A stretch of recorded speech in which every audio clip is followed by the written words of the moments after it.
Good day, Roelf speaking. At work, you often have to find information, facts, figures, and other kinds of things that you need to do your job. Whenever you're doing that, whenever you're having a conversation with a purpose, you are in fact conducting an interview, whether you do it over the phone, like some of the folks that you see on this slide, or whether you do it in the course of a working meeting with another person. One of the skills that's crucial to your ability to do this well is using open and closed questions effectively to get the information you need. Let's look at how this works together in the following short e-lesson. Thank you. By the way, if you like what you see here, be sure to click the like icon below or add a comment. Both of those will help other people find this video on YouTube. Thank you. Did you just put the cat out of the airlock? No. Tell me about how you and the cat have interacted in the past 6 hours. Well, we played Jason Corridor C, and then I took him to the galley and fed him his reconstituted chicken. He hissed at me when I tried to take some of the chicken for me. So I got his cat cage and put the chicken into it. He went in after it. I took the cage down to travel deck B and put it out of the airlock. Then I went back to the galley and ate the rest of the reconstituted chicken. How could you say no when I asked you if you put the cat out of the airlock? Because I put the cat cage out. It so happens that the cat was in it when I did so. The short video you just watched has been on YouTube for a number of years, and it often gets viewed. Cardboard Box and Green Robot are really displaying what it is to use open and closed questions in a conversation with a purpose. A closed question is one that you as the interviewer think are likely to produce a 1 or 2 word answer. In the example we just saw, and we'll see again in a few minutes, Cardboard Box is doing the interviewing, asking the questions, trying to find information, has the purpose. And a closed question always narrows down the room that's available for the other person to respond. Now we say likely to because we can't control the behavior of the other individual. They're going to make choices about how they choose. But as an interviewer, as a person trying to accomplish a purpose, you use probes, questions, and directions in order to try to accomplish your purpose. And here we're trying to close the space that's available for the other person to answer. Did you just put the cat out of the airlock? No. So you saw what happened. Cardboard Box asked a closed question and got a 1-word answer. In contrast, open questions are probes that the interviewer, you as the person who has a purpose, think that the other person is likely to answer with longer answers. You're looking for whole sentences, whole thoughts, sequences of information, sequences of ideas. That's your intent when you ask an open question. How could you say no when I asked you if you put the cat out of the airlock? Because I put the cat cage out. It so happens that the cat was in it when I did so. So as you can see, whether or not it's an open or a closed question really depends upon the intention, the desire, the purpose of the person who's conducting the conversation, the interviewer. And the first thing that a closed question does is confirm something. And you use a closed question to confirm whether or not this person has information that it's useful to probe, or whether or not this person agrees with something that you have concluded. The second purpose of a closed question, the second intent that you have when you use it, could be to close something down, to bring something to an end. So you have nothing further to say about that, right? That's a typical closed question which shuts an issue down, a part of the interview down, so you can move on to your next purpose or next intent. And the third way in which you can use closed questions, the third intention that you can try to achieve, is to see if something's worth exploring. To, in fact, confirm that this individual has information about this issue. And a classic example of that is, have you worked on this project? The answer is yes. You know that you can ask a follow-up question. If the answer is no, then you know it's not worth exploring this topic in detail.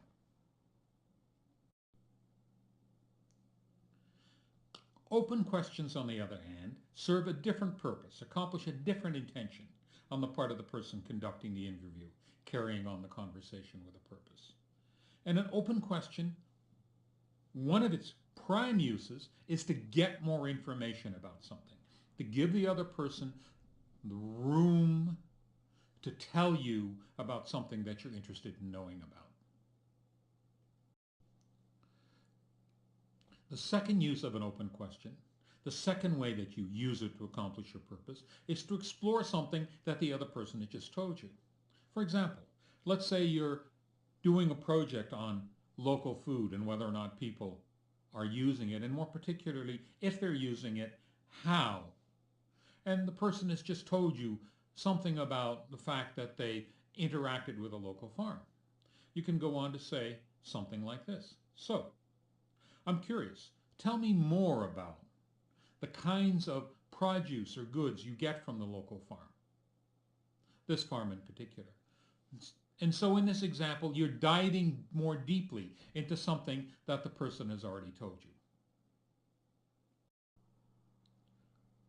Sometimes you want to open the topic, the area that the other person can talk about, as widely as possible. And that's another way in which you can use an open question. You might say something like, I'm curious about your life. Tell me more. It's an open probe, an open question that gives the person room to respond any way they want. The reason that this one is in orange is because it gives over control of the conversation you're having to the other individual. When you ask a question that's this widely open, you may very well get information that you're not immediately interested in.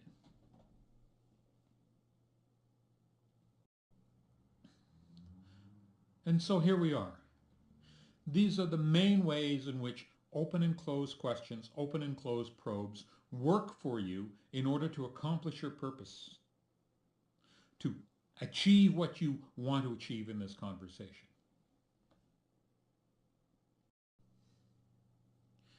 You want to use open and closed questions together. You want to move the interview, shape the conversation to accomplish your purpose. And so you want to use sequences of open and closed questions to accomplish that, to explore a topic area, to close it down, to move to another topic area. And so you want to think about how you sequence your open and closed questions. Here's an example of a closed question followed by an open. Did you work on this project? You're anticipating a yes. If the response is no, then you immediately know that there isn't much value in following it with an open question.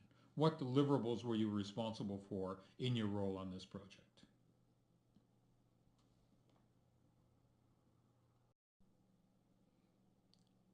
You can use the sequence the other way around.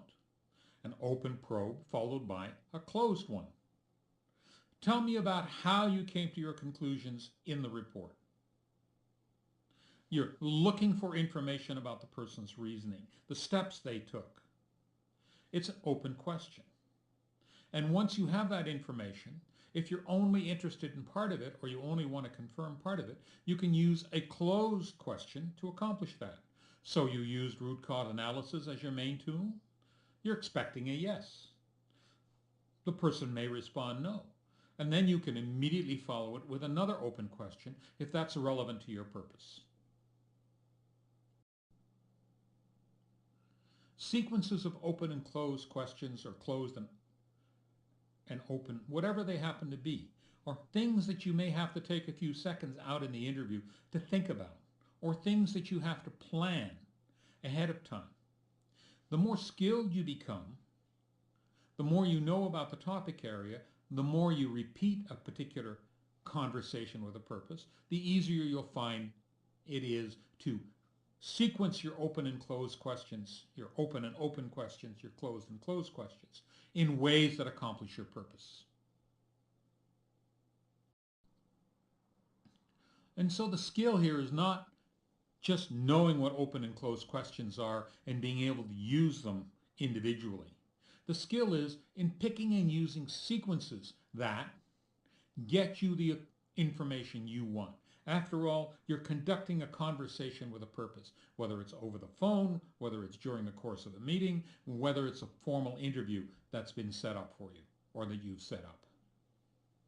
You want to use closed questions to explore whether or not the valuable time that you have, because interviews can only last so long, conversations only last so long, whether or not it's worth going into a topic. You use open questions to create room for the other person to respond. And you use closed questions to confirm things that you need to confirm, or to bring a topic to an end, to make sure that what you've heard is in fact what you've heard. Know That, Know How, Know Why.com is in the process of making an entire series of e-learning programs on interviewing, on conducting conversations with a purpose, available to working professionals. And this describes the framework that we use to think about the component skills which make up the interviewing competency. As you can see, asking open and closed questions is part of this structure. It's just one part, and with practice you learn how to use all of these 10 bottom skills together in order to accomplish the information-seeking purposes that you have on the job as a working professional.